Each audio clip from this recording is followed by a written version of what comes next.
అసలు రేవంత్ రెడ్డి చేసింది ఏంది తెలంగాణలో 28 నెలల్లో, అంటే దాదాపు 2.5 సంవత్సరాలలో ఏమనంటే గొప్పలు చెప్పుకోడు సూపర్ అద్భుతం అని చెప్పి, మరి చేసిందేమో తెలియదు ఇప్పటిదాకా. కానీ డైలాగులు కొట్టమంటే అద్భుతమైనటువంటి డైలాగులు కొడతారు. మళ్ళా రేవంత్ రెడ్డి పరిపాలనలో చాలామంది సఫర్ అవుతారు. మామూలు సఫరింగ్ కాదు, ఘోరమైనటువంటి సఫరింగ్. ఇప్పుడు రేవంత్ రెడ్డిని 68వ సార్లు ఢిల్లీలో పిలవడానికి గల కారణం ఏందట అంటే, కాంగ్రెస్ పార్టీకి సంబంధించినటువంటి ఎమ్మెల్యేలు రేవంత్ రెడ్డి పైన కంప్లైంట్ ఇచ్చిరట. రేవంత్ రెడ్డి మాకు నిధులు ఇస్తలేడు, ఈ పైసలు ఎటుపోతున్నాయో మాకు తెలుస్తలేవు, కాంట్రాక్టర్లు మా దగ్గరకు వచ్చి సార్ మా కాంట్రాక్ట్ బిల్లులు ఏమైనాయని మమ్మల్ని అడుగుతురు, మేము మంత్రులను అడిగితే మంత్రులు స్పందిస్తలేరు, రేవంత్ రెడ్డి అపాయింట్మెంట్ కోసం పోతే రేవంత్ రెడ్డి అపాయింట్మెంట్ ఇస్తలేడు, రేవంత్ రెడ్డి ఫోన్ లేపుతలేడు. కాబట్టి ఇక రేవంత్ రెడ్డితో మాకు చాలా ఇబ్బంది అవుతుంది, ఇక మీరే రేవంత్ రెడ్డి చెప్పాలని చెప్పి ఎమ్మెల్యేలు కొంతమంది రేవంత్ రెడ్డి పైన ఢిల్లీలో కంప్లైంట్ ఇచ్చారు అనేది వినబడుతున్న చర్చ. ఏది నియోజకవర్గానికి సంబంధించినటువంటి నిధుల కోసం నియోజకవర్గానికి రేవంత్ రెడ్డి బడ్జెట్ శాంక్షన్ చేస్తలేడు, ఎమ్మెల్యేలు ఏమో నెత్తిపట్టుకున్న పరిస్థితి. ఎమ్మెల్యేలు పెళ్లిలకు పేరెంటాలకు పోతే ఊళ్ళే చాలామంది జనాలు ఏమంటారు తెలుసా, సార్ మా ఊరికి వచ్చి ఏదో చెప్పారు, మా ఊరు స్కూల్ లేదు, మా ఊర్లో గుడి లేదు, మా ఊళ్ళో ఏం లేదు, రోడ్లు లేవు, మా ఊళ్ళో ఇల్లులు కూడా రాలే, ఏంది సార్ పరిస్థితి. ఎమ్మెల్యేలను ప్రశ్నిస్తే ఎమ్మెల్యేలు ఏం సమాధానం చెప్పే పరిస్థితి లేదు. ఒక్క నియోజకవర్గానికి కూడా రేవంత్ రెడ్డి సరైనటువంటి బడ్జెట్ కేటాయించలే. మరి ఎమ్మెల్యేలు సఫర్ కారా? అందుకే అధిష్టానానికి చెప్పారట, సార్ రేవంత్ రెడ్డి మేము చెప్తే ఇంటలేడు, రేవంత్ రెడ్డి దగ్గర పోతే ఆయన పట్టించుకుంటలేడు, మా ఫోన్లు లేపడు, ఆయన అపాయింట్మెంట్ కూడా ఇస్తలేడు, మాకు నిధులు ఇవ్వమంటే నిధులు కూడా ఇస్తలేడు, మాకు ఇబ్బంది అవుతుంది, మీరే చెప్పండి అని చెప్పి డైరెక్ట్ హైకమాండ్ కంప్లైంట్ ఇచ్చారట కొంతమంది ఎమ్మెల్యేలు. తర్వాత సీనియర్ లీడర్లు కూడా రేవంత్ రెడ్డి మాకు పదవులు ఇస్తలేడు, రేవంత్ రెడ్డికి నచ్చిన వాళ్ళకి పదవులు ఇచ్చుకుంటున్నాడు, రేవంత్ రెడ్డిని బాగా పొగిడేటటువంటి వాళ్ళకి పదవులు ఇస్తుండు, మేము ఒరిజినల్ కాంగ్రెస్ పార్టీ లీడర్లం, జీవన్ రెడ్డి లెక్క మేము కూడా రాజీనామా చేస్తాం అని కొంతమంది సీనియర్ లీడర్లు కూడా ఢిల్లీకి కంప్లైంట్ ఇచ్చారట రేవంత్ రెడ్డి మీద. తర్వాత మంత్రులు కూడా రేవంత్ రెడ్డి పైన కంప్లైంట్ ఇచ్చారట, నేను చెప్పినట్టు రేవంత్ రెడ్డి వింటలేడు, మేము సీనియర్ లీడర్లం, గిట్లా చేస్తే బాగుంటుంది గట్లా చేస్తే బాగుంటుంది రేవంత్ రెడ్డి సజెషన్ చెప్తున్నాం, రేవంత్ రెడ్డి పట్టించుకోడు, ఉల్టా రేవంత్ రెడ్డి మమ్మల్నే తిడుతుండు, మా పైన కోప్పడుతున్నాడు, రేవంత్ రెడ్డి వల్ల ప్రభుత్వానికి డ్యామేజ్ అవుతుంది, హైడ్రా తీసుకొచ్చి పేదవాళ్ళ ఇల్లు మొత్తం నిలమట్టం చేస్తుండు, నోటీసులు లేవు, కథలేవు, రేవంత్ రెడ్డి మొత్తం ఆగమాగం చేస్తుండు, రేవంత్ రెడ్డి వల్ల మొత్తం ప్రభుత్వం పడిపోయేటట్టున్నది, రేవంత్ రెడ్డి వల్ల మళ్ళీ అధికారంలోకి వచ్చే పరిస్థితి లేదని మంత్రులు కూడా హైకమాండ్కి చెప్పిరట. ఇవన్నీ ఆధారాలతోటి ఇప్పుడు రేవంత్ అన్న ఢిల్లీకి పోతున్నాడు. అధిష్టానం అడిగేటటువంటి ప్రశ్నలకు రేవంత్ రెడ్డి ఇప్పుడు సమాధానం చెప్పాలి. మొన్న 67వ సారి రేవంత్ రెడ్డి ఢిల్లీకి పోయిండు కదా, నాకు తెలిసి పోయి వారం కూడా అవుతలేదేమో, 1 వీక్ రేవంత్ అన్న మొన్ననే ఢిల్లీకి పోయిండు, ఇప్పుడు మళ్ళీ పోతుండు.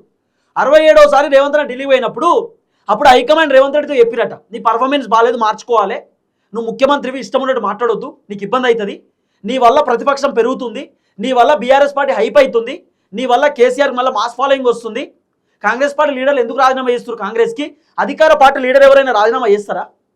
ప్రతిపక్షం వల్ల అధికార పార్టీలోకి వచ్చినంటే ప్రతిపక్షం నచ్చక అధికార పార్టీలో పనులు అయితే అధికార పార్టీలో ఉంటే ఏదైనా దందా చేసుకోవచ్చు అని వస్తారు, లేకపోతే అధికార పార్టీలోకి వస్తే పవర్ ఉంటుందని చెప్పి వస్తారు. అసలు అధికార పార్టీలో ఉన్నటువంటి వ్యక్తులు ప్రతిపక్షంలో పోతున్నారంటే విచిత్రం. జీవన్ రెడ్డి అధికార పార్టీకి రాజీనామా చేసి ప్రతిపక్ష పార్టీలోకి పోతున్నాడు. ఇట్లా జీవన్ రెడ్డితో పాటు చాలామంది లీడర్లు అసంతృప్తితో ఉన్నారు, వాళ్ళు కూడా రాజీనామాలు రెడీ అవుతున్నారు. ఇదంతా అధిష్టానానికి తెలిసింది. మీనాక్షి నటరాజన్ మొన్న హుటాహుటిన జగిత్యాల పోయి లీడర్లతో మాట్లాడింది, జీవన్ రెడ్డి వల్ల చాలా ఇబ్బంది అయ్యేటట్టుంది, దయచేసి మీరు ఎట్టి పరిస్థితుల్లో కాంగ్రెస్ని ఆపడమని చెప్పి కార్యకర్తలతో లీడర్లతో మీనాక్షి నటరాజన్ మేడం చెప్పింది. తెలంగాణ రాష్ట్ర రాజకీయాలు మొత్తం మీనాక్షి నటరాజన్కి అర్థమైపోయినాయి. రేవంత్ రెడ్డి పర్ఫార్మెన్స్ ఎట్లుంది, మంత్రుల పర్ఫార్మెన్స్ ఎట్లుంది, ఎమ్మెల్యేల పర్ఫార్మెన్స్ ఏంది, వీళ్ళు ఏం చేస్తారు, వీళ్ళ కథ ఏందనేది మొత్తం మీనాక్షి మేడంకి అర్థమైపోయింది.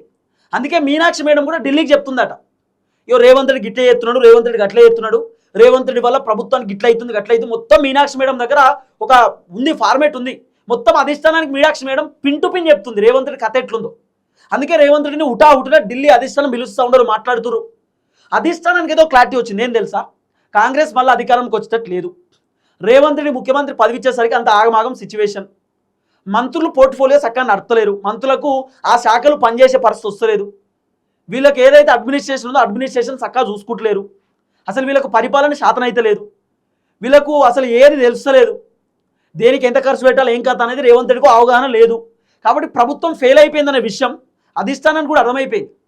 అందుకే హైకమాండ్ రేవంత్ రెడ్డి ఊకే పిలిచి రేవంత్ రెడ్డికి చెప్పుడు, గిట్ల అయితే బాగుంటుంది గట్ల అయితే బాగుంటుంది అని చెప్పి.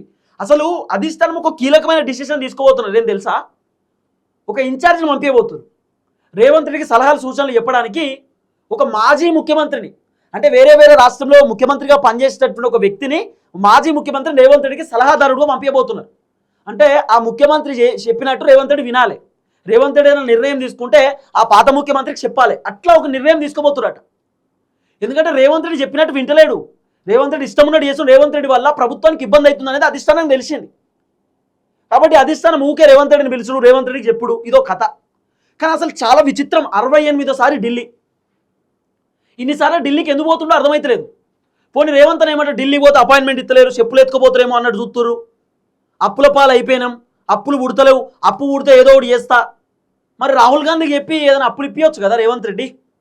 రాహుల్ గాంధీకి చెప్తే రాహుల్ గాంధీ ఏమైనా అప్పులు ఇప్పిస్తాడు కదా రేవంత్ రెడ్డికి. మరి ఆ పని ఎందుకు ఎత్తలేడు? అంటే ఢిల్లీకి పోతున్నాడు. ఏం ఎత్తున్నాడు ఢిల్లీ నుండి? ఏం తెలుస్తలేదు. పరిపాలన గాలికిడిచి పెట్టిరు, తెలంగాణలో జరిగింది ఏం లేదు. కానీ ఢిల్లీకి మాత్రం ఉరుకుతున్నాడు, ఢిల్లీకి మాత్రం పోతున్నాడు. ఢిల్లీకి పోవుడు, అధిష్టానం తిట్టుడు, రేవంత్ రెడ్డి వచ్చుడు, ఇదే జరుగుతుంది. అంతే, పరిపాలన మొత్తం గాలికి పోయినాయి. వాళ్ళు తిట్టుడు, ఈయన వచ్చుడు, మళ్ళీ మంత్రుల పైన కోప్పడు, ఎమ్మెల్యేల పైన కోప్పడు. కానీ హైకమాండ్కి ఏదో క్లారిటీ ఉంది, రేవంత్ రెడ్డి పరిపాలన చక్కగా లేదు, ఇది అధిష్టానానికి తెలుసు. రేవంత్ రెడ్డి వల్ల ప్రభుత్వానికి, పార్టీకి డ్యామేజ్ అవుతుందనే విషయం అధిష్టానానికి అర్థమైపోయింది. అందుకే రేవంత్ రెడ్డిని దాదాపు 68వ సారి ఇప్పుడు ఢిల్లీకి పిలుస్తున్నారు. రేవంత్ రెడ్డి ఢిల్లీకి పోతున్నాడు.